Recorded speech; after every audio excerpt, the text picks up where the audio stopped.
Good morning, everybody. Rory, we don't invade wormy worms. Good girl. The wormy worms. It is Wednesday, not Tuesday. Yesterday was Earth Day. Good Lord, May. Now somebody's getting brushed when we get back home. All of the foliage. All right, cool. Let's bring that with us then. I didn't film yesterday.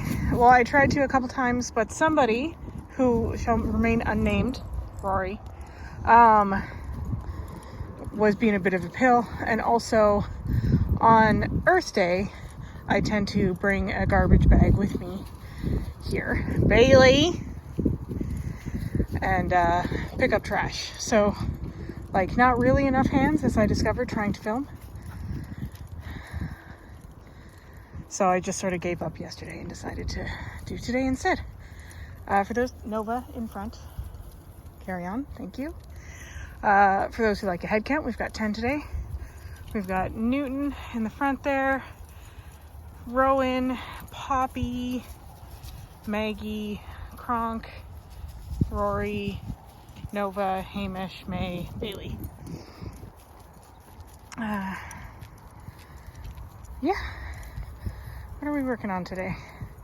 Mostly I'm working on, okay, so last week I mentioned how we have ditches. You can see right here, ditches full of water right now. It's early spring. Water table's really high, so lots of water. And I have water dogs, specifically Goldens. At Newton, what are you doing? Here. Good. Whoa. Take it easy. Oh, he's full of beans today. Bend your knees. Okay, all right. Anywho, so last week I had mentioned about the ditches and how, like, the first week or so, Rory, where is Rory? Oh no, she's in it. Okay. Nova in front. About how the first week or so, I let him have it. I pick my battles, whatever. And especially when the water is like super, super high, it's relatively clean. I don't care. Now, as the season progresses and things dry out,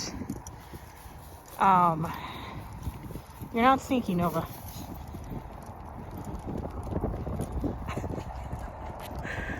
She's like, but I could be. I could be sneaky.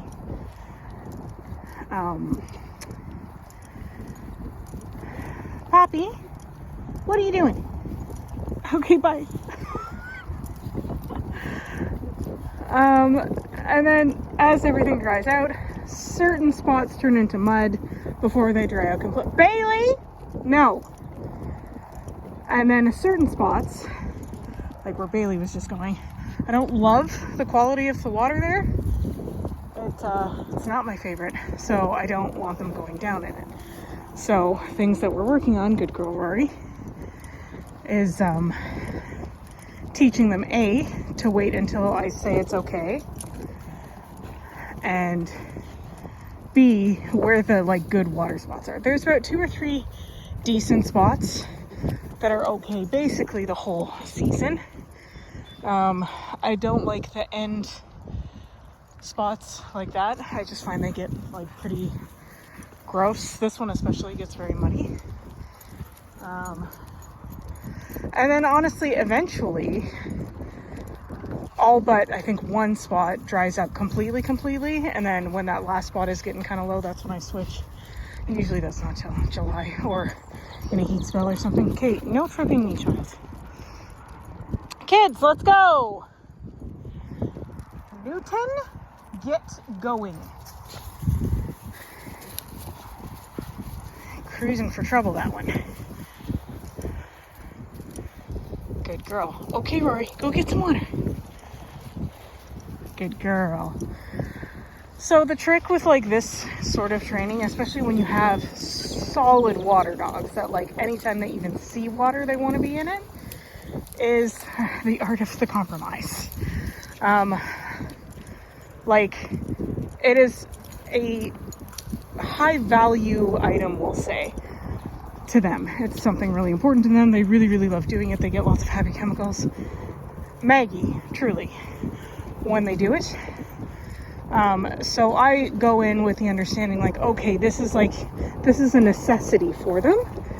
So I need to be understanding to that, right? And it's very, very breed specific. Like, Ron doesn't care if he goes in water. Hamish cares that his ladies go in water and he wants to go with his ladies, but that's like a totally other thing. May has actually became a water dog, not typical of giant schnauzers, but she learned it from a chocolate lab that I had before her people moved, named Bezos. If you go far enough back in the archives, you can meet her. But Bezos and May were fast friends when they were little. Okay, Rory, go get some water. Good girl. And because Bezos loved the water so much, May learned to love the water so much, to my dismay. May does this thing called hippo wing, which she then taught Kronk and a couple of the other dogs, which is when they lay down in the water. Not my favorite, my poor car, but it is what it is. So then over here, it used to be really, really nice water, but it's gotten dry enough that it's more mud than anything. So we just ignore it and keep walking. So it's a matter of like not just teaching obedience. Obedience is all very well and fine. Nova in front. Thank you. Bailey? Bailey Bean. Get a move on. Good girl. Obedience is all very well and fine. But if all your dog knows is obedience, then you basically have to spend the entire walk micromanaging them and watching out for like when they're going to make that bad call. Kronk, can we not? Thanks. And that's no fun for anybody, right? It's no fun for your dog who's like getting frustrated that they're constantly getting negative attention. And it's no fun for you who has to be like eagle eye, eyes on the dog every second. Bailey. Like that. And the thing about consistency with like bad behaviors, like Bailey, for instance, she will sniff out and eat many things that I definitely don't want her to eat. And I super don't want her to eat because she does have a medical condition, right? So her, I have to keep a really good eye on. And anytime she like stops to smell a little too long, that's when you'll hear me say her name, right? And I can tell just like by her body language and what's going on, whether it's something she's going to consider yummy, which very much no, dogs are disgusting. A lot of what she wants to put in her mouth, I'm just like, why? Bailey. Good girl. Whereas a lot of the other dogs just ignore that stuff because they know it's just a no-go. As you might have heard from me before, to any of them, it's not going in you or on you, so just keep walking. What I mean by that is you're not eating it and you're not rolling in it, so we're just going to keep going. And like, if you do that often enough, Bailey is particularly persistent right now because the snow just all melted and there's all sorts of good stuff, and like it's spring. That's pretty normal. If you feel like in the spring it's like, have I even trained my dog? It's just a thing. Nova, Poppy, not your play. Good girl. Or that's another example. Poppy, who is newer, like I've had her for a little while, but newer, still struggles when serves you right, little man. When one of her friends or her preferred dogs is playing, like she wants to go play with Bailey right now, but I certainly don't want her in that mess. She's gonna get hurt. So she's like, you watch her, she's watching, but she's actively choosing not to go. which took a while, let me tell you. Come on, Pops. Good. Okay, hold on. We're going to make the turn here. Oh, God. Bull Terrier to the ankle. Avoid the, like, 700-pound dog at the back of my legs. Okay. Yeah, so one of the big things, especially in, like, private training, I talk about is it's not just about having your dog be obedient. Like, obviously, that is super helpful. We talk about all the time the things that I need to have on walk: recall, name recognition, out, a heel. I'm trying to think of what else. Honestly, those are the main. Oh, stop. Or freeze, like whatever. These are all things that are really, really important on pack walks. So they need to be 110%. Maggie, truly. And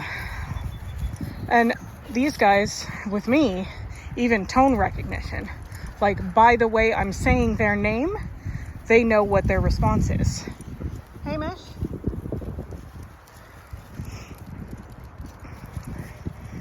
Right? So all of that is important.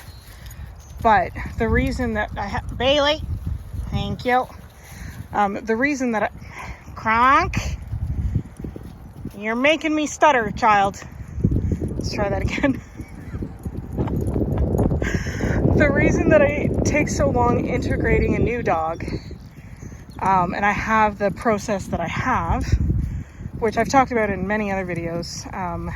If you want to see bits and pieces of that, if you just go back in the I don't know, the archives, what do you call it on YouTube?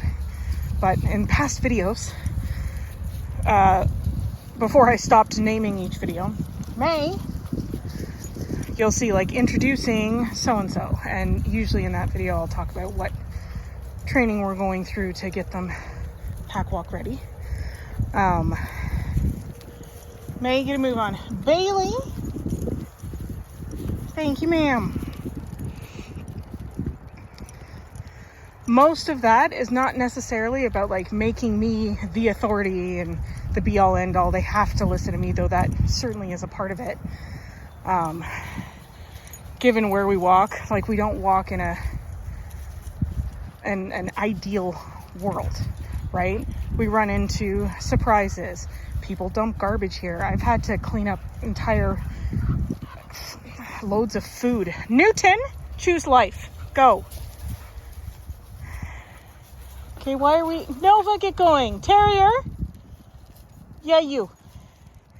Get out of here.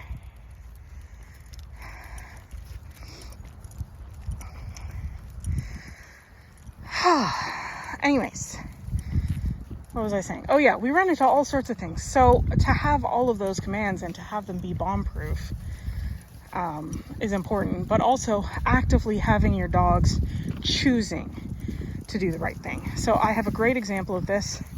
Whoa! Good girl, Rory. Okay, go get some water. Go get some water.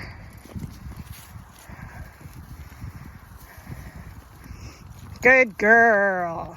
Like with Rory, we're really working on that permission-based thing. And so what I'm looking for there, I'll give you the example in a second, but what I was looking for there is I want her to clock the water and then look at me to see if it's okay. You know what I mean? Like she can point out the water, let me know it's there. I'm the one who makes the call whether or not she goes into it. Because let me tell you, we discovered last year that as soon as there starts to be mud, she wants in that mud, which obviously is a no-go since we don't want to bathe her every day. Rory, can we not eat the grass, please? Hamish, get a move on. No, that's not, it's not a good one. Go, go. Go, go. He's like, but it could be. It could be in my mouth.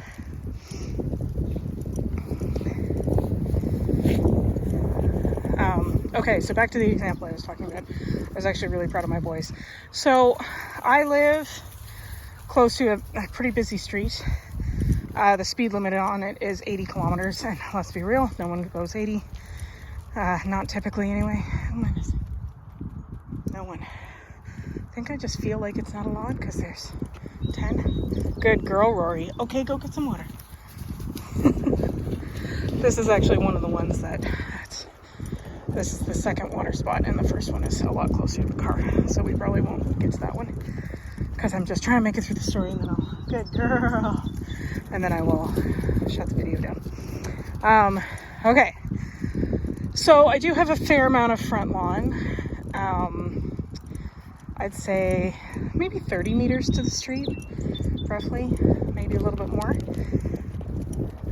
And so like it's a fair amount, and I have them off leash when we go to the car, right? So I'll open the front door. They have to wait at the front door until I say it's okay. I'll say it's okay. Hey, no, good girl, good Rory, very nice roar. Right. So they tend to follow our path that's in the front and just wait at the car. Like that's our Rowan. No, sir. Get out of here.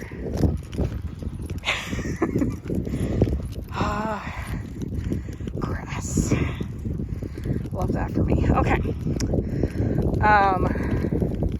Right, so follow the path. They know the drill. Okay. So I opened the door this one day. Bailey! No!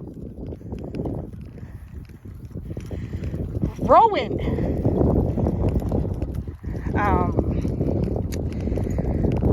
And I look out the front like I do every time. I didn't see the squirrel. And I tell them okay, and they go and they're on the steps. Now I'm still like locking the door and getting my stuff together. And they both freeze. They sort of vibrate a little, and they both look at me, and I'm like, what's going on? And I look on my front yard, and this stupid gray squirrel, I'm in a battle with these gray squirrels. Anyways, is sitting on my bird feeder. Like I have these metal trees basically that I hang my bird feeders off of.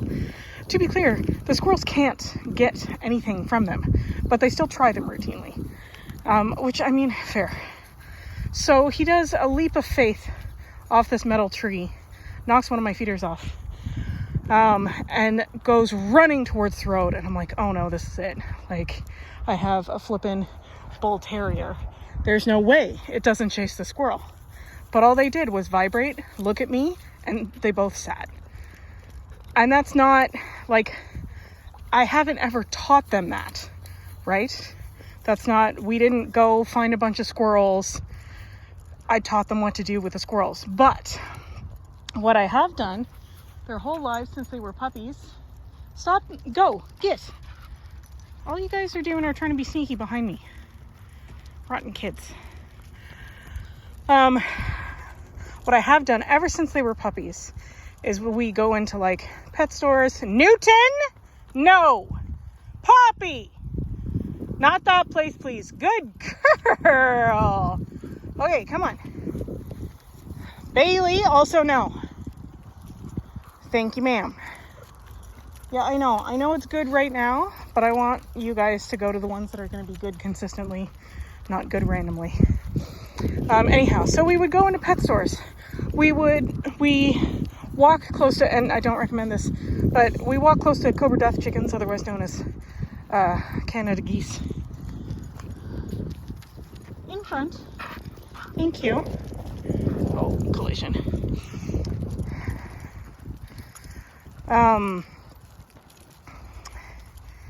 Even ducks, I would feed ducks and stuff around them. And while watching is fine. Oh, I take them to look at chickens. We have a local like farm stand where you can go and like look at the chickens and rabbits and stuff. I take them there and I try to find a distance to whatever animal we're going to see that animal is comfortable with the dogs being there. Like I don't bring the dogs right up to the fence because I don't want the animals freaking out. That's not fair to them. They're kind of trapped in place, right? So, good God, reign of terror again.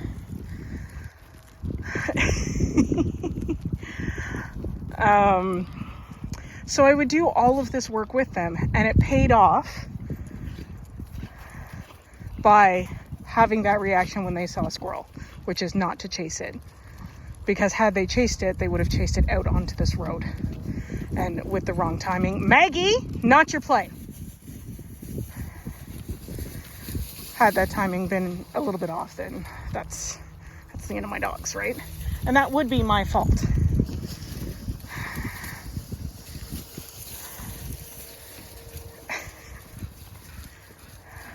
Okay, Roar, go get some water. That's a good spot. This is the other spot here by this tree. Yeah, it's okay. Go. Okay, well, maybe, yeah, dodge the bull terrier. Go get some water, Rory. Good.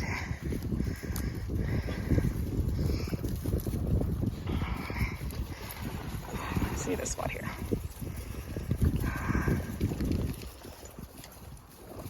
Relatively clean. I'm not going to say clean water because it's not like taking it.